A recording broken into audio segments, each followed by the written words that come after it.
A local author is honoring Vietnam veterans in a new book. The book's called Vietnam Photographs from North Carolina Veterans, the memories they brought home.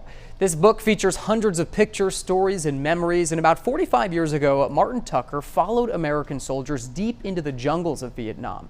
Former WXII 12 news anchor Cameron Kent sat down with him back in 2004 to talk about putting this exhibit together, and a decade before this book got published. Take a look.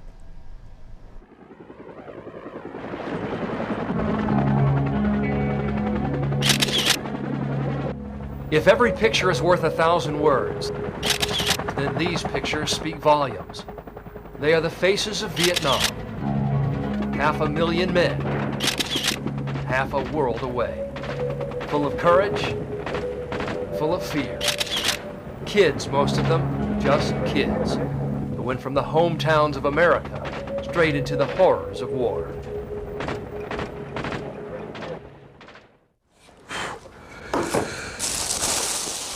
Martin Tucker is making sure we don't forget those faces. 5 months ago, he put the word out to local vets. Send me your snapshots from Vietnam. These guys, despite the fact that bullets were flying everywhere, rocket grenades were exploding, somehow managed to take photographs.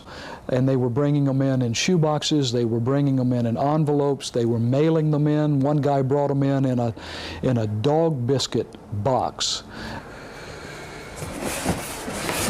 Most had been boxed up and stored away, like the haunting memories they represent.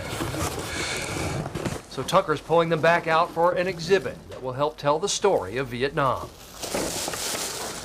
See if you can start to go in and clean up some of that over the top of his head there. Volunteers help sort the pictures and enhance the images for the exhibit. Each one just a sliver of time from the worst time of their lives. It is a moment captured in time, and when you capture that decisive moment, it can be breathtaking. And as you go through it, there will be some that will stop you dead in your tracks. There are a lot of buddy photographs of, camaraderie and guys with their arms around each other, drinking a beer or whatever. And then there are Pulitzer quality photographs that these 18-year-old kids managed to take to somehow document what they were going through. I tell people if I want to go back to Vietnam, I just go down to any swamp we got in this country and let them just shoot at me a little bit. I don't want to go back there. Joe Idle was one of those kids. He spent a year deep in the jungles of Vietnam. In his Bible, Idle marked down the days he'd survived and the nights he had yet to endure. It was a year that has never really ended. It's every day, every minute. It won't go away. Wished it would go away, but it won't. When I wake up in the mornings, I thank God for a clean bed. And it just won't ever leave me. And these photos tell the story of 1,000 Joe Idols, the war etched into their young faces.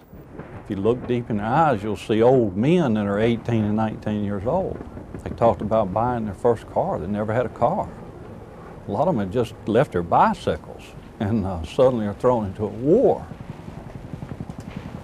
But we were young, and we did our best. And I still miss them. 57,000 of those young faces didn't survive Vietnam. And for those who made it home, it still wasn't over. How were you treated when you got back to the United States? I'd rather not discuss that.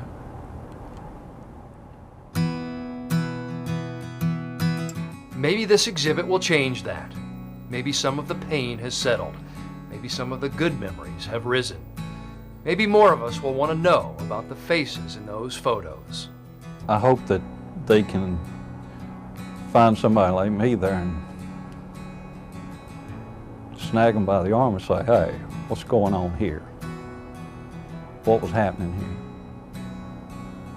And that's the important thing. I hope somebody will walk up to one of these guys standing in front of one of those pictures and tap him on the shoulder and shake his hand and say, "I don't know you from Adam, but I just want to tell you I appreciate what you did over there."